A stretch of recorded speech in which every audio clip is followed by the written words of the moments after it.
Hi എല്ലാവർക്കും നമസ്കാരം. ഇവർക്ക് മിലു കിച്ചൻ്റെ പുതിയൊരു എപ്പിസോഡിലേക്ക് വീണ്ടും സ്വാഗതം.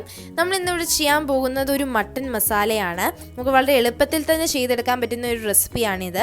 നമ്മൾ ഇന്നിവിടെ ഉച്ചയ്ക്ക് ഇത് നെയ്ച്ചോറിൻ്റെ കൂടെയാണ് കഴിക്കുന്നത്. ഇപ്പം നമുക്കിത് നെയ്ച്ചോറിൻ്റെ കൂടെയും പത്തിരിയുടെ കൂടെയും ചപ്പാത്തിയുടെ കൂടെ ഒക്കെ ഒരു നല്ല കോമ്പിനേഷനാണ് ഈ മട്ടൻ മസാല. ഇതെങ്ങനെയാണ് നമുക്ക് വളരെ എളുപ്പത്തിൽ ചെയ്തെടുക്കുന്നതെന്ന് നോക്കാം. അതിനു മുമ്പ് ഞങ്ങളുടെ ചാനൽ സബ്സ്ക്രൈബ് ചെയ്യാത്തവരാണ് വീഡിയോ കാണുന്നെങ്കിൽ ആ സബ്സ്ക്രൈബ് ബട്ടൺ ഒന്ന് പ്രസ് ചെയ്യാൻ മറക്കരുത്. അതോടൊപ്പം തന്നെ എൻ്റെ തൊട്ട് സൈഡിലുള്ള ബെല്ലൈക്കണും കൂടെ ഒന്ന് പ്രസ് ചെയ്താൽ ഞങ്ങളിടുന്ന അപ്ഡേറ്റ്സിൻ്റെ നോട്ടിഫിക്കേഷൻ നിങ്ങൾക്ക് അപ്പം തന്നെ ലഭിക്കുന്നതായിരിക്കും. പിന്നെ നിങ്ങളുടെ അഭിപ്രായങ്ങൾ ഞങ്ങളെ കമൻറ്റ് ബോക്സിലൂടെ അറിയിക്കുക. അപ്പോൾ ഇതെങ്ങനെ തയ്യാറാക്കുന്നത് നമുക്ക് നോക്കാം. വേണ്ടി നമ്മൾ ആദ്യമേ ഒരു 1/2 കിലോ മട്ടൻ നല്ലതായിട്ട് കഴുകി വൃത്തിയാക്കി എടുത്തിട്ടുണ്ട്.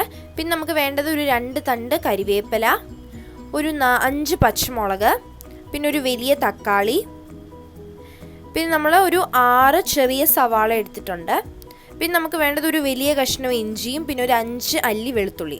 ഇത്രയാണ് നമുക്ക് തയ്യാറാക്കാനായിട്ട് വേണ്ടത്. മട്ടൻ കറി വെക്കുന്നത് നമുക്ക് കുക്കറിലാണ്. ഞാനിപ്പോൾ ഈ കുക്കറിലോട്ട് നമ്മളെടുത്ത് വെച്ചിരിക്കുന്ന മട്ടന് ഇട്ട് കൊടുത്തിട്ടുണ്ട്. ഇനി ഇതിലേക്ക് നമുക്ക് ഒരു 1/2 ടീസ്പൂൺ മഞ്ഞൾപ്പൊടി ചേർത്ത് കൊടുക്കാം, 1/2 ടീസ്പൂൺ മല്ലിപ്പൊടി. നമ്മൾ പൊടികൾ വേറെ ചേർക്കുന്നുണ്ട്, നമ്മൾ വഴറ്റുമ്പോൾ ചേർക്കുന്നുണ്ട്. ഇപ്പം നമ്മൾ ഈ പൊടികൾ കുറച്ച് പൊടികൾ ചേർത്ത് ഈ മട്ടൺ ഒന്ന് വേവിച്ചെടുക്കാൻ വേണ്ടിയാണ്.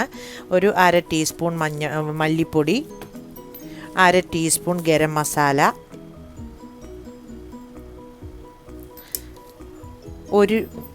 ഒരു ടീസ്പൂൺ മുളക് പൊടി. ഞാനിവിടെ കാശ്മീരി മുളക് പൊടിയാണ് എടുത്തിരിക്കുന്നത്. നിങ്ങൾക്ക് എരിവുള്ള മുളക് പൊടി വേണമെങ്കിൽ എടുക്കാവുന്നതാണ്. ഇനി ഇതെല്ലാം കൂടെ ഇതിലേക്ക് നമുക്ക് ഒരു ടേബിൾ സ്പൂൺ വെളിച്ചെണ്ണയും കൂടെ ചേർത്ത് കൊടുക്കണം. ഞാനിവിടെ വെളിച്ചെണ്ണയാണ് എടുത്തിരിക്കുന്നത്. വെളിച്ചെണ്ണയിൽ ചെയ്യുന്നതാണ് കൂടുതൽ ടേസ്റ്റ് കിട്ടുന്നത്. അതിന് നമുക്ക് ഒരു ടേബിൾ സ്പൂൺ വെളിച്ചെണ്ണയും കൂടെ നമുക്കിതിലോട്ട് ചേർത്ത് കൊടുക്കാം. പിന്നെ നമുക്ക് കുറച്ച് ഉപ്പും കൂടെ ചേർത്ത് കൊടുത്ത് ഇതെല്ലാം കൂടെ നന്നായിട്ടൊന്ന് ഇളക്കി യോജിപ്പിച്ചിട്ട് നമുക്ക് കുറച്ച് വെള്ളം കൂടെ ഒഴിച്ചിട്ട് നമുക്കിതൊന്ന് വേവിച്ചെടുക്കണം. ഒത്തിരി വെള്ളം ഒഴിക്കണ്ട, ഈ മട്ടൻ്റെ അകത്ത് കുറച്ച് വെള്ളം ഉണ്ട്, അപ്പോൾ ഇറങ്ങി വരും. അതുകൊണ്ട് നമുക്കൊരു 1/4 ഗ്ലാസ് വെള്ളം കൂടെ നമുക്ക് ഒഴിച്ചു കൊടുക്കാം. വെള്ളം ഒഴിക്കുന്നതിന് മുമ്പായിട്ട് ഇതിൻ്റെ സ്പെഷ്യൽ ഒരു ഇൻഗ്രീഡിയൻ്റാണ് നമ്മൾ ചേർത്ത് കൊടുക്കുന്നത്, വെളുത്തുള്ളി ചതച്ചത്. ഇത് ഞാൻ നന്നായിട്ട് ഒരു 4 വെളുത്തുള്ളി ചതച്ചെടുത്തിട്ടുണ്ട്. ഇതാണ് ഇതിൻ്റെ പ്രത്യേക ടേസ്റ്റ് കിട്ടുന്നത്. വെളുത്തുള്ളി കൂടുതൽ ചേർക്കുന്നതോറും മട്ടൻ കറിക്ക് നന്നായിട്ട് ടേസ്റ്റ് കിട്ടും. അപ്പം ഇതിൻ്റെ കുറച്ച് നമുക്കിതിലേക്ക് ചേർത്ത് കൊടുക്കാം. എന്നിട്ട് നമുക്കിനി ഇതിലേക്ക് വെള്ളം കൂടെ ചേർത്ത് നമുക്ക് വേവിച്ച് എടുക്കണം. മട്ടനിവിടെ ഒരു 3 വിസിൽ വന്നിട്ടുണ്ട്. ഞാൻ തീ ഓഫ് ചെയ്യുവാണ്. ഇപ്പോൾ ഒരു ഹാഫ് വെന്ത് കാണും. നമുക്കിനി മസാലയും കൂടെ ചേർത്താണ് ബാക്കി വേവിച്ചെടുക്കേണ്ടത്. അതിനുവേണ്ടി മസാല തയ്യാറാക്കാൻ വേണ്ടി ഞാനിവിടെ ഒരു പാൻ എടുത്ത് അടുപ്പത്ത് വെച്ചിട്ടുണ്ട്. അതിലേക്ക് നമുക്ക് ഒരു 1/2 വെളിച്ചെണ്ണയാണ് ഞാൻ ഒഴിച്ചിരിക്കുന്നത്. ഒരു 1/2 ടീസ്പൂൺ കടുക് ചേർത്ത് കൊടുക്കാം. കടുക് ഒന്ന് നന്നായിട്ട് പൊട്ടി വന്നതിന് ശേഷം നമ്മൾ എടുത്ത് വെച്ചിരിക്കുന്ന ഇഞ്ചി വെളുത്തുള്ളി നന്നായിട്ട് ചതച്ച് ഞാനിവിടെ എടുത്തിട്ടുണ്ട്. ഇഞ്ചിയും വെളുത്തുള്ളിയും ചതച്ചത് നമുക്ക് ഇതിലേക്ക് ചേർത്ത് കൊടുത്തിട്ട് ഇത് നന്നായിട്ടൊന്ന് മൂപ്പിച്ചെടുക്കണം. ഇഞ്ചിയും വെളുത്തുള്ളിയും മൂപ്പിച്ചെടുക്കുന്നതാണ് ഇതിൻ്റെ ടേസ്റ്റ് കിട്ടുന്നത്. അതൊന്ന് നന്നായിട്ട് മൂപ്പിച്ച് എടുക്കണം. കടുക് ഒന്ന് പൊട്ടി വന്നതിന് ശേഷം നമുക്ക് ഇട്ട് കൊടുക്കാം. നമ്മുടെ ഇഞ്ചി വെളുത്തുള്ളിയൊക്കെ നന്നായിട്ട് മൂത്ത് വന്നിട്ടുണ്ട്. ഇതിനി നമുക്ക് ഒരു ഇതിലേക്ക് കുറച്ച് നമുക്കിതൊരു കോരി മാറ്റി വയ്ക്കണം.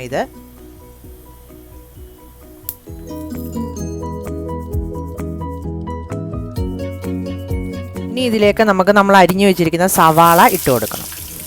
സവാളയും കൊച്ചുള്ളിയും ചേർക്കാൻ ഞാനിപ്പോൾ ഇവിടെ എൻ്റെ ഈ കൊച്ചുള്ളി ഇല്ലാത്തതുകൊണ്ട് സവാള മാത്രമാണ് ചേർത്തിരിക്കുന്നത്. നിങ്ങൾക്ക് വേണമെന്നുണ്ടെങ്കിൽ കുറച്ച് കൊച്ചുള്ളിയും കൂടെ ഇട്ട് കഴിഞ്ഞാൽ നല്ല ടേസ്റ്റ് കിട്ടും. അപ്പം നമ്മുടെ ഈ അരിഞ്ഞു വെച്ചിരിക്കുന്ന സവാള നമുക്ക് നന്നായിട്ടൊന്ന് വഴട്ടിയെടുക്കണം. നമ്മൾ അരിഞ്ഞു വെച്ചിരിക്കുന്ന പച്ചമുളക് ഇതിലോട്ട് ചേർത്ത് കൊടുക്കാം. അതോടെ ചേർത്ത് നന്നായിട്ടൊന്ന് വഴട്ടിയെടുക്കണം. ഉള്ളിയൊക്കെ നന്നായിട്ട് വഴണ്ട് വന്നിട്ടുണ്ട്. കുറച്ച് കറിവേപ്പില നമുക്ക് ഇട്ട് കൊടുക്കാം.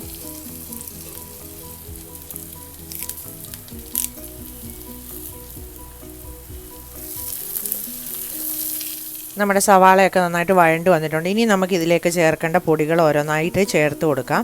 ബാക്കി ഒരു 1/4 ടീസ്പൂൺ മഞ്ഞൾപ്പൊടി, നമ്മൾ ഈ എണ്ണ നമ്മുടെ സവാളയൊക്കെ ഒന്ന് നടുവിലോട്ട് ഇത് സൈഡിലോട്ടൊക്കെ ഒന്ന് മാറ്റി വെച്ചിട്ട് ആ എണ്ണയ്ക്കകത്തോട്ട് വേണം നമുക്ക് ഈ മഞ്ഞൾപ്പൊടിയൊക്കെ ഇട്ട് കൊടുക്കാനായിട്ട്. അതിൻ്റെ ഒരു പച്ച മണമൊക്കെ ഒന്ന് മാറുന്ന വരെ നമുക്ക് നന്നായിട്ടൊന്ന് മൂപ്പിച്ചെടുക്കാം. ഇനി അതിലേക്ക് ഞാനൊരു 2 ടീസ്പൂൺ മല്ലിപ്പൊടി ചേർക്കുന്നുണ്ട്. ഈ ഒരു സ്പൂണിന് ഒരു 2 ടീസ്പൂൺ മല്ലിപ്പൊടി,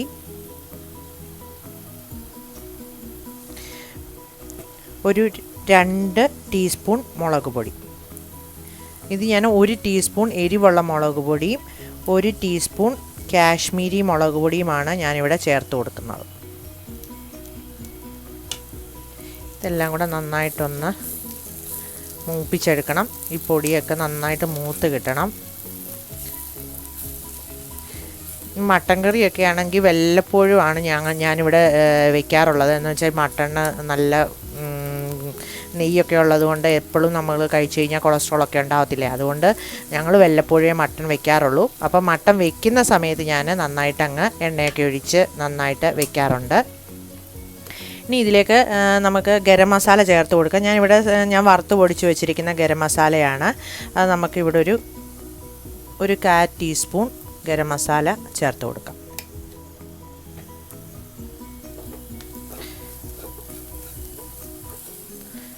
പൊടികളെല്ലാം നന്നായിട്ട് മൂത്ത് കഴിഞ്ഞതിന് ശേഷം നമ്മൾ തക്കാളി ഇതുവരെ ചേർത്തിട്ടില്ല. ഇത് നന്നായിട്ട് മൂത്ത് കഴിഞ്ഞതിന് ശേഷം നമുക്ക് തക്കാളി ഇപ്പോൾ ചേർത്ത് കൊടുക്കാം.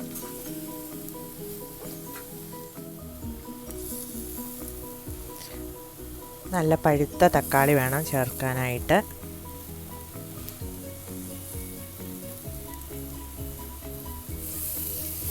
നമ്മൾ കുക്കറൊന്ന് തുറന്നു നോക്കാം. ഇതിൻ്റെ ആവിയൊക്കെ പോയിട്ടുണ്ട്. ഇനി നമുക്കിതൊന്ന് തുറന്നു നോക്കാം. നമ്മുടെ മട്ടൻ കുറച്ച് വെന്ത് കാണും. നോക്കാം നമുക്ക്. ഒരു ഹാഫ് വെന്തിട്ടുണ്ട്. ഇനി ഇതിലേക്ക് നമുക്ക് വഴറ്റി വെച്ചിരിക്കുന്ന മസാലകളെല്ലാം നമുക്കിപ്പോൾ ഇതിലേക്ക് ചേർത്ത് കൊടുക്കാം. മസാലയെല്ലാം നന്നായിട്ട് മൂത്ത് വന്നിട്ടുണ്ട്. ഇനി നമുക്കിത് തീ ഓഫ് ചെയ്തിട്ട് നമുക്ക് കുക്കറിലോട്ട് നമുക്ക് ഈ മസാല അങ്ങോട്ട് ചേർത്ത് കൊടുക്കാം.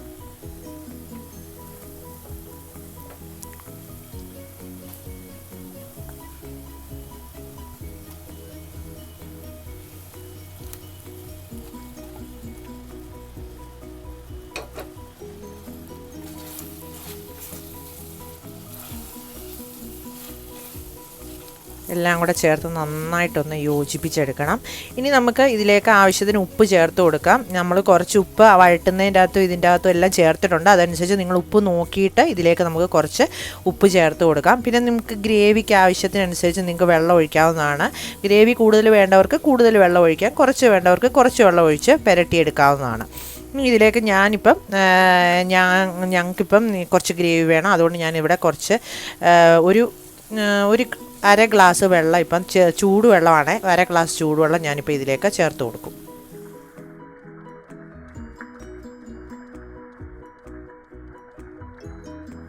ഇനി ഇതിലേക്ക് നമുക്ക് കുറച്ച് കറിവേപ്പില ഇട്ട് കൊടുത്തു.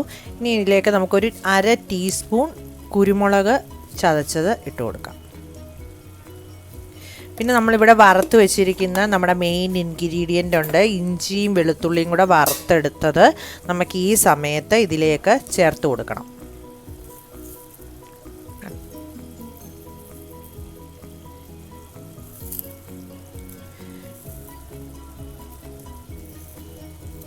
ഇത്രയും നമ്മൾ ചേർത്ത് കൊടുത്തു. ഇനി ഒരു 1/2 ടീസ്പൂണും കൂടെ എൻ്റെ കയ്യിൽ ഇരിപ്പുണ്ട്. ഇത് നമ്മൾ വെന്തെല്ലാം കഴിഞ്ഞ് നന്നായിട്ട് വെന്ത് കഴിഞ്ഞ് ഇത് നമ്മൾ വിളമ്പാൻ എടുക്കുമ്പോൾ നമുക്കിതിലേക്ക് ചേർത്ത് കൊടുക്കാനുള്ളതാണ്. ഇതെല്ലാം നന്നായിട്ട് ചേർത്ത് ഒന്നുകൂടെ ഒന്ന് നന്നായിട്ട് ഇളക്കിയിട്ട് നമുക്കൊന്ന് അടച്ച് വെച്ച് ഒരു 2 വിസിലും കൂടെ വരുത്തി ഈ മട്ടൺ ഒന്നുകൂടെ ഒന്ന് വേവിച്ചെടുക്കാം.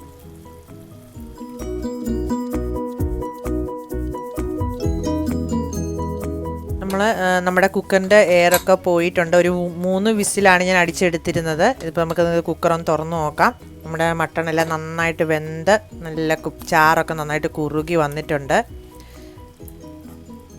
നല്ല മസാലയൊക്കെ നന്നായിട്ട് മൂത്ത് വന്നിട്ടുണ്ട്. ഇതാണ് ഇതിൻ്റെ പരുവം. ഇനി ഇതിലേക്ക് നമ്മൾ ആ വറുത്ത് വെച്ചിരിക്കുന്ന ബാക്കിയുള്ള ഇഞ്ചി വെളുത്തുള്ളി വറുത്തതോടെ നമുക്കിപ്പോൾ ഇതിലോട്ട് ഇട്ട് കൊടുക്കണം. എന്നിട്ട് ഇതെല്ലാം കൂടെ ചേർത്ത് നന്നായിട്ടൊന്ന് ഇളക്കി യോജിപ്പിച്ചെടുക്കണം. അങ്ങനെ നമ്മുടെ മട്ടൻ കറി ഇവിടെ റെഡി ആയി കഴിഞ്ഞു. ഇത് ഞങ്ങളിവിടെ നെയ്ച്ചോറിൻ്റെ കൂടെയാണ് കഴിക്കുന്നത്. ഇത് പൊറോട്ടയുടെ കൂടെയും ചപ്പാത്തിയുടെ കൂടെയും ഒക്കെ കഴിക്കാൻ വളരെ ടേസ്റ്റായിട്ടുള്ള ഒരു മട്ടൻ കറിയാണ്. ഒരു നാടൻ രീതിയിലാണ് ഞാനിവിടെ ചെയ്തിരിക്കുന്നത്. ഒരു നമ്മുടെ പ്രത്യേകമായിട്ടുള്ള ഒരു ഇൻഗ്രീഡിയൻസും ചേർത്തിട്ടില്ല. നാടൻ രീതിയിലാണ് ഞാൻ ചെയ്തെടുത്തിരിക്കുന്നത്. പിന്നെ കുറച്ച് മട്ടണിലാവുമ്പോൾ കുറച്ച് നെയ്യും കാര്യങ്ങളൊക്കെ ഉള്ളതുകൊണ്ടാണ് നന്നായിട്ട്, പിന്നെ കുറച്ച് എണ്ണയും വെളിച്ചെണ്ണയും ഞാനിവിടെ യൂസ് ചെയ്തിട്ടുണ്ട്. അതുകൊണ്ടാണ് ആ ഒരു നല്ല ഓയിലി ആയിട്ടും നല്ല ഗ്രേവി ആയിട്ടും ഒക്കെ ഇതിരിക്കുന്നത്. അപ്പം നമുക്ക് ഈ രീതിയിൽ മട്ടൻ കറി നിങ്ങളെല്ലാവരും ചെയ്ത് നോക്കണം. വളരെ എളുപ്പത്തിലും ചെയ്യാവുന്നതാണ്, വളരെ ടേസ്റ്റുമാണ്. നിങ്ങളെല്ലാവരും ചെയ്ത് നോക്കണം. അപ്പം നമുക്കിനി ഇത് നെയ്ച്ചോറിൻ്റെ കൂടെ നമുക്ക് കഴിക്കാനെടുക്കാം. ഞങ്ങളുടെ നെയ്ച്ചോറിൻ്റെ ലിങ്ക് ഞങ്ങളുടെ ഡിസ്ക്രിപ്ഷൻ ബോക്സിൽ ഞങ്ങൾ ഇടുന്നുണ്ട്. നിങ്ങൾക്ക് പോയി ചെക്ക് ചെയ്ത് നോക്കാവുന്നതാണ്. അപ്പം ഞങ്ങളുടെ ഈ മട്ടൻ കറി ഇഷ്ടപ്പെട്ടെങ്കിൽ നിങ്ങളെല്ലാവരും കണ്ടിട്ട് നിങ്ങളുടെ കമൻറ്റ് ഞങ്ങളെ അറിയിക്കണം. അപ്പം വീണ്ടും ഒരു വീഡിയോയുമായി വരുന്നിടം വരെ നന്ദി, നമസ്കാരം.